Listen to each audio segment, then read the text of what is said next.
ગુજરાતમાં ફરી થશે મેઘમહેર। બે સિસ્ટમ સક્રિય થતા આ વિસ્તારોમાં ભારે વરસાદની આગાહી।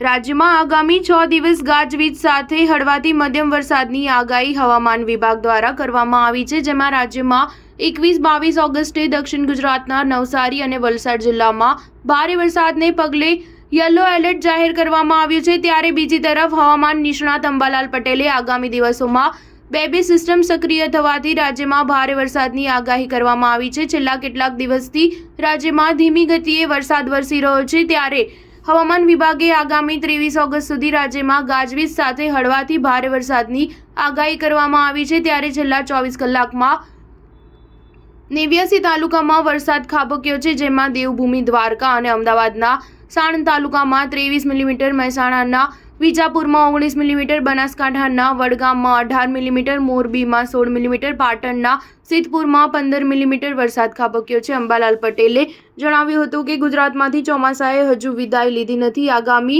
3 દિવસ પછી રાજ્યમાં સારો એવો વરસાદ ખાબકી શકે છે। તેવામાં બે સિસ્ટમ સક્રિય થવાથી રાજ્યમાં ભારે વરસાદ પડી શકે છે। આ સાથે અરબ સાગરમાં 20 ઓગસ્ટે સિસ્ટમ સક્રિય થતા ડીપ ડિપ્રેશનમાં ફેરવાતા કર્ણાટક સુધીમાં વરસાદ લાવી શકે છે। બીજી તરફ બંગાળના ઉપસાગરમાં 25 થી 30 ઓગસ્ટ સુધીમાં સિસ્ટમ સક્રિય થવાની તેની અસર ગુજરાતમાં જોવા મળશે। રાજ્યમાં બે વરસાદી સિસ્ટમ સક્રિય થવાથી હળવાથી ભારે વરસાદ પડવાની શક્યતા છે, ત્યારે ઉત્તર અને મધ્ય ગુજરાતના વિસ્તારોમાં સારો એવો વરસાદ પડી શકે છે।